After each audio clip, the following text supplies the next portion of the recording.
is from Minneapolis, Indiana.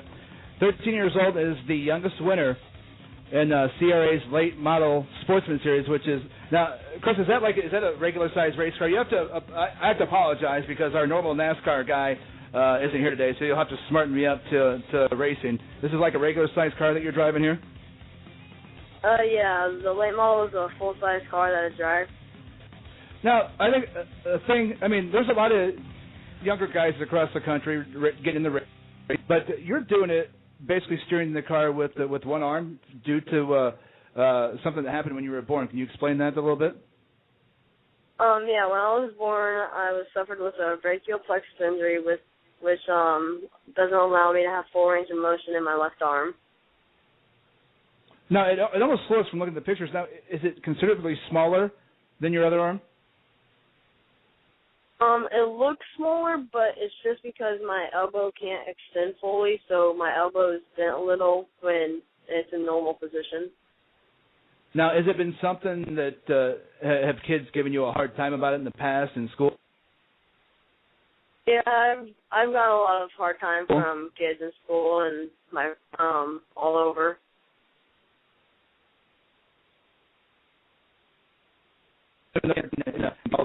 And being pictures of all it's kind of a big deal, isn't it? What'd you say? The girls are probably paying a little bit of attention to you now, aren't they? Now that you're on the news, you're in the newspaper, you've got all these trophies, you're hanging out with Jeff Gordon. I mean, this is quite a big deal. It's impressing the ladies at school a little bit, huh? Yeah, just a little bit. Getting a little attention there now, huh? So, I mean, what you've done, dude, it's amazing. I can barely drive my car, drive the speed limit. How fast are you going when you're driving these cars?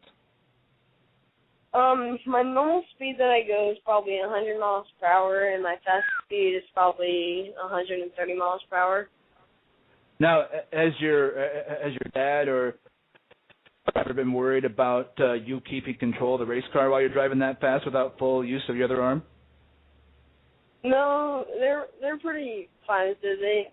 They know how I can control the race cars, and they set up the car to how I drive. Now, now that you started winning and beating these guys who are twice your age, are they starting to not be as nice and take the competition a little bit more serious now that you're winning?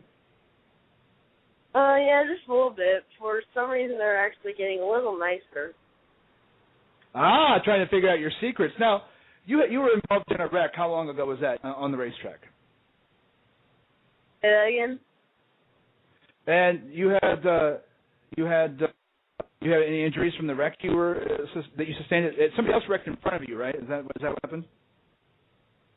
The only thing I got from the wreck was just a couple scratches on my neck from the seatbelts, and it was just a freak accident that happened. There was no way to get out of it. Could you see it coming? What was it like for you? I mean, obviously you're not even old enough to drive a car on the street, let alone be prepared to be in an accident. What was it like for you seeing that happen? Well, it just happened so quickly you can't really do anything with your reflexes. Right when I opened my eyes after the wreck, I saw a tire and a spring and a gas tank over me, so I started to freak out. Now, I saw the pictures of your room. Your room is just littered with trophies. How many trophies do you have in your room right now? I probably have 180 to 200 trophies, and 150 of them are top threes and up. And you've got trophies that are even bigger than you are. Yeah, I have one that's bigger than me and one that is as tall as me. Now, have you started making demands to Dad yet, saying, Dad, I think we're going to have to get a bigger room going on here? I mean, there's almost no room for you to live in that room, is there? I mean, it's almost all trophies. Yeah, well, my brother, he's planning on moving out at the end of the summer, and I told my dad I'm going to have to take his room and put all my trophies in there. Now, you've gotten a lot of attention lately. You were in the Indianapolis Star. One of the Indianapolis television stations had done some stuff. How did that all come about for you, with getting involved with the newspaper, getting the story done, and the TV station? Well, our friend who raced Bludgeons with me, his wife and him contacted the Indianapolis Star and Channel 13 and let them know about me. And so they came out and started doing stories about me.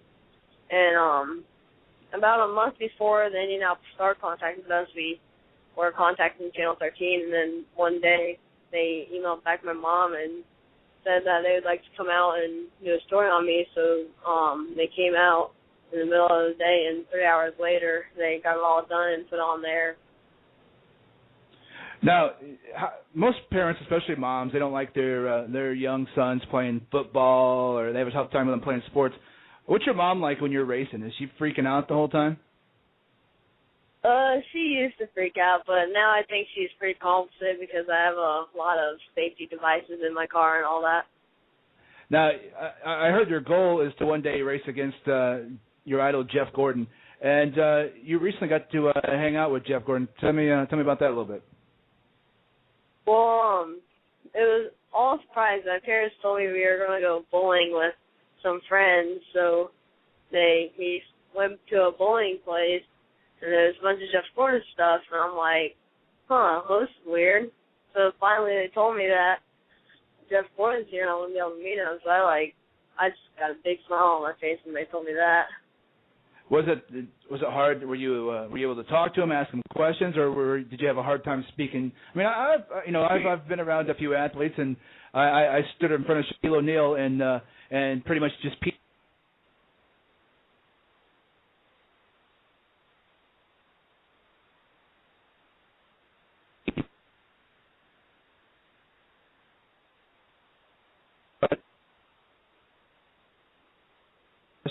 Sorry, you're skipping.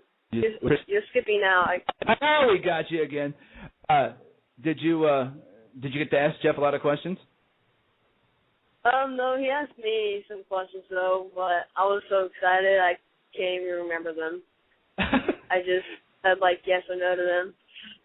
Did you tell him you were going to race against him one day? No. No, I didn't. Now, I'm being told, did you get your picture taken with Danica Patrick? Somebody told me that. Did you have your picture taken with Danica Patrick? Yeah, I got my picture taken with Danica Patrick, Jeff Gordon, and Trevor Bayne, and a lot of other NASCAR drivers. Do you think that Danica Patrick might have been a little jealous because you jealous? Yeah. I'm being told we have a rough connection. Chris, are you still there? Yeah, I'm here. Okay. Did Danica ask you for any driving tips? Since you tend to win a lot more lately than she does, was she asking you for some driving tips? No, but I think she will next time when I see her. We're talking with Chris Hacker. He's a 13-year-old race car driver. A lot of press on him lately in the Indianapolis Star, also some Indianapolis TV stations. Doesn't have full use of one of his arms, still out there driving race cars. Now, you're going to be racing in Fort Wayne, Indiana tomorrow. Where can people come watch you race? Say that again? Where can people come watch you race tomorrow? You're going to be in Fort Wayne, Indiana tomorrow night. Where can people come watch you race? Yeah, the racetrack I'm going to be racing at is Fairfield Speedway. I'm not quite sure where it's located in Fort Wayne, but you can look it up online. And are we going to see another first-place trophy tomorrow? Hopefully. Well, Chris, congratulations to you, man. The continued success. It's a very cool story, especially in a time when there's a lot of bad sports stories out there.